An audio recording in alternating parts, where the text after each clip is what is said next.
চলমান বাস্তবতায় দুর্নীতিমুক্ত, সন্ত্রাসমুক্ত, চাঁদাবাজ মুক্ত, খুন এবং ধর্ষণ মুক্ত নতুন বাংলাদেশ বিনির্মাণের জন্য যে সৎ, দক্ষ, দেশপ্রেমিক, খোদাভীরু নেতৃত্ব দরকার, তামিরুল মিল্লাত মাদ্রাসা সেই ধরনের প্রজন্ম থেকে প্রজন্ম তৈরি করে যাচ্ছে আলহামদুলিল্লাহ।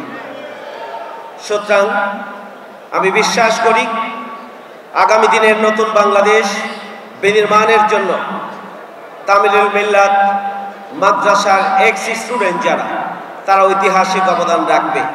ইতিমধ্যে 5ই আগস্টের আন্দোলনে পুরো মাদ্রাসার ছাত্ররা যাত্রাবাড়ি পুরো এলাকা জুড়ে যে ভ্যানগার্ড হিসাবে নিজের জীবনের অস্তিত্বকে বিলিয়ে দিয়ে তারা যে ভ্যানগার্ড হিসেবে ভূমিকা পালন করেছিলেন, যা পুরো জুলাই আন্দোলনের জন্য একটা বিশেষ স্থান দখল করে রেখেছে যাত্রাবাড়ি অঞ্চল, এবং এখানে মাদ্রাসার ছাত্ররাই মূলত নেতৃত্ব দিয়েছিল।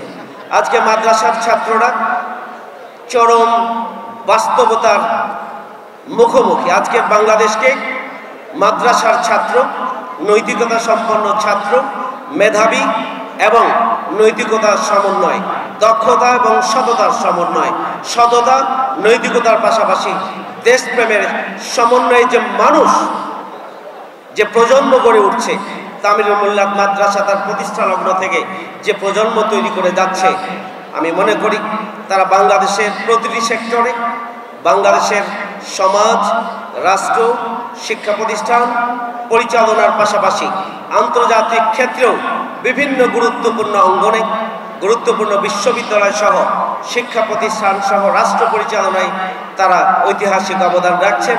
আমি মনে করি তামিরুল মিল্লাত মাদ্রাসা, মাদ্রাসা শিক্ষা ব্যবস্থা এবং মাদ্রাসাকে হেয় প্রতিপন্ন করার যে দৃষ্টিভঙ্গি এবং চেতনা, সেখান থেকে বাংলাদেশের জনগণ 5ই আগস্টের গণঅভ্যুত্থানের মধ্য দিয়ে বের হয়ে আসতে সক্ষম হয়েছে আলহামদুলিল্লাহ।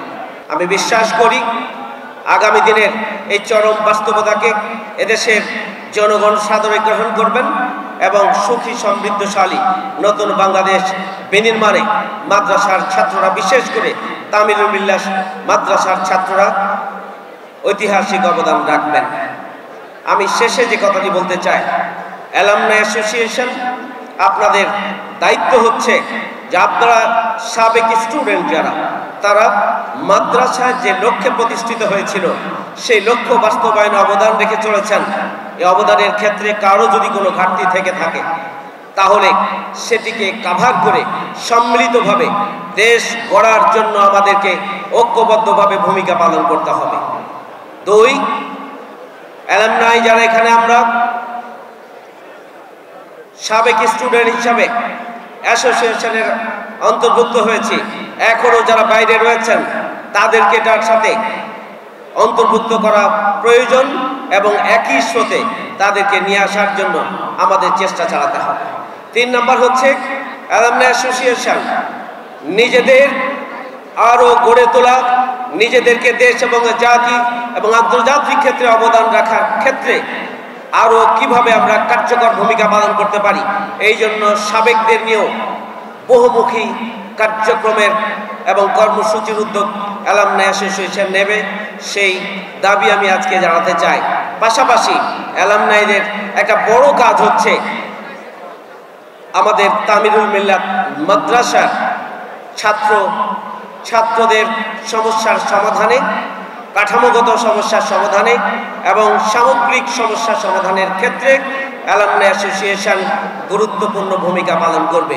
সেক্ষেত্রে একটি পরিকল্পনার প্রয়োজন, যে পরিকল্পনা আমাদেরকে মাদ্রাসাকে এগিয়ে নেওয়ার জন্য এবং অ্যাসোসিয়েশনের সদস্যদেরকেও আগামী দিনে দেশ এবং জাতি পরিচালনার জন্য উপযুক্ত করার ক্ষেত্রে, চলমান ছাত্রছাত্রীদেরকে এগিয়ে নেওয়ার ক্ষেত্রে আমাদেরকে পরিকল্পিতভাবে এই অ্যাসোসিয়েশন ভূমিকা পালন করবেন, সে প্রত্যাশা আমি ব্যক্ত করে আমার বক্তব্য শেষ করতে চাই।